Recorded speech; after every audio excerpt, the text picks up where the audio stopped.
Alright, so we are going to be making one mini aquarium and one mini terrarium. These are all based on a 3D design that I created, and basically there are 4 models. They are all available on the Patreon account. The only difference between the 4 models is the legs are more inset as it progresses.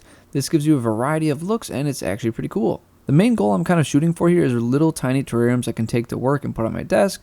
I have this tiny IKEA light that I could put under it, or I could just put it in the window. The other big goal I have with this is it's a very good training terrarium, if that makes any sense.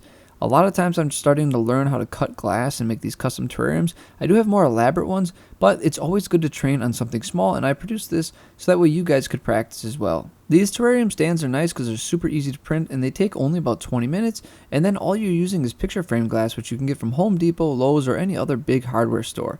It slides right in the gaps, and it makes it really easy to seal and just build. These terrariums are also extremely flexible in a way where you can pretty much change the height, but obviously everything else remains the same. So you can make a really deep aquarium terrarium or a really shallow one, and that's exactly what I'm going to do. Now there is a little bit of flexibility how you design the whole glass thing. I am doing 2 shorter panels and 2 longer panels, and you'll see how that sort of lines up. So basically 2 of them will be full width of the little lines that are cut out, and then 2 will be a little shorter to fit in that gap created by the 2 opposing panes of glass. Now, I've been getting away with just using a ruler and some tape, and then I use like a glass cutting tool. However, it is really hard to apply good pressure without moving the glass or moving the ruler, and I'm just struggling to get really straight cuts, so I might invest in almost like a T-square cutter where I can get these really straight pieces. Once I got the pieces cut and I thought they were in shape, before I glued them up, I decided to wet sand them just to clean up the edges, because again, you are sort of breaking the glass and cutting it, so your edges are rather sharp, and if you just sand them up a little bit, it helps that silicone sort of sit on there and just makes a much cleaner look without sharp edges. One of the big challenges with this project is getting good, precise cuts. If you don't, it's really not going to fit in there well. It's going to be a little wonky, and you will see that a little later. Once you have your parts all cut though, now it's time for assembly, and I'm just going to use silicone. You could honestly probably get away with a lot of other different glues if you weren't going to fill it with water, but one of mine will be a mini aquarium. I have found with this really small stuff, you are just going to want to put your silicone into a small bag and cut a tiny little corner off. It allows you to get a lot more control and be a lot more precise with your silicone. Every video I make where I do these custom builds, I always say use a very little amount, and I always fail to do that time and time again. Somehow I still manage to use too much each time, and it ends up making like big thick beads, and it's really hard to clean up on these tiny terrariums. So I really suggest, if you don't need ultra watertight, use a very little amount just to interface the glass together and make sure it sticks almost as a glue. I am using tape to sort of hold it square and keep it where it's supposed to be. However, this silicone, because it's so thin and such a small amount, it starts curing rather quickly, and you can sort of just hold it together honestly for a little while, and it gets tacky enough just to hold itself together. I'm not sure the tape was necessary, but it's always good to keep things in place so nothing moves. Now that it's all dry and cured, I did try and clean up some of it with a razor. However, it was really clunky, so I didn't film it. I guess good luck if you get a lot inside these small terrariums, especially if you make it deep, because it's almost impossible to get in there. So don't make it too deep, and just don't use too much silicone and you should be fine.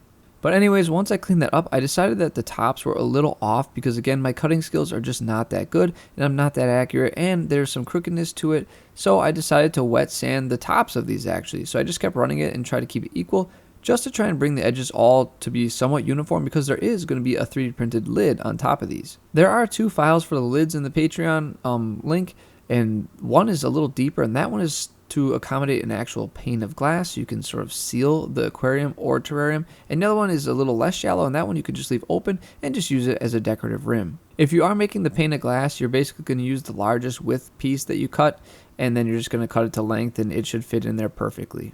And now we're at the fun part, and that is actually setting up the aquarium and terrarium. I'm using the deeper one for a mini aquarium, obviously, because it can hold more water, and it does look a little crooked. You can probably tell from the footage, and again, that is because I can't get those straight cuts for some reason. They're always slightly crooked, and so then it doesn't seat into the crack straight. So that's why I have my issues, but once you put a little lid on there, it sort of hides that. But anyways, let's continue. We're going to get a little wild with this micro terrarium. We're going with the straight up Wallstad method, and that is with some dirt in the bottom, and then we will top that off with some sand. I do have some little river pebbles I'm going to stack up in here, and then our plant of choice is going to be Java fern. I really like ferns, and I love aquatic ferns, so I think it's going to look quite nice, and it'll work in this tiny little aquarium. And then just to bring the whole internet into an uproar, I put a tiny snail in here just for fun. I did take it out later, but I just thought it'd be cool to let somebody crawl around in there and explore it. Overall though, the little mini aquarium turned out pretty darn awesome. It was a lot of fun to sometimes work in really small spaces, and it was just neat that I made this all from scratch. But now we can move on to our little shallow terrarium. This one's going to be a much more simple one. I swear you could almost just do like a little sand garden in here or something. It's just the really miniature feel of it is fun with the short glass walls. I just love the aesthetic and the inset legs. It's just beautiful. But anyways, this one is a pretty simple one. I'm just going to put some plain old potting soil like dirt down at the bottom, slap some moss on there, add a little bit of sand so we got some sort of front texture and a different color, and then we're going to put a nice dark stone in there just to top it all off. Looking at both, you can see what I mean with the two different lids. One has the pane on top, and that one you can see is a little thicker, and then the lid on the actual terrarium is just an open faced lid. That is just an option. I tried to give you guys as many files as possible so you can pick and choose what you want to do. But overall, a lot of fun and very good practice for cutting glass and just gluing up a small terrarium. Again, if you want access to these files, there's a total of 4 different stands, 2 lids. They are on the Patreon account. I am just going to keep posting 3D printed stuff to there. So if you're interested in 3D printed stuff, it only gets more lucrative as time goes on because more and more files build up and I never delete them or take them off. So if you're interested, definitely check it out.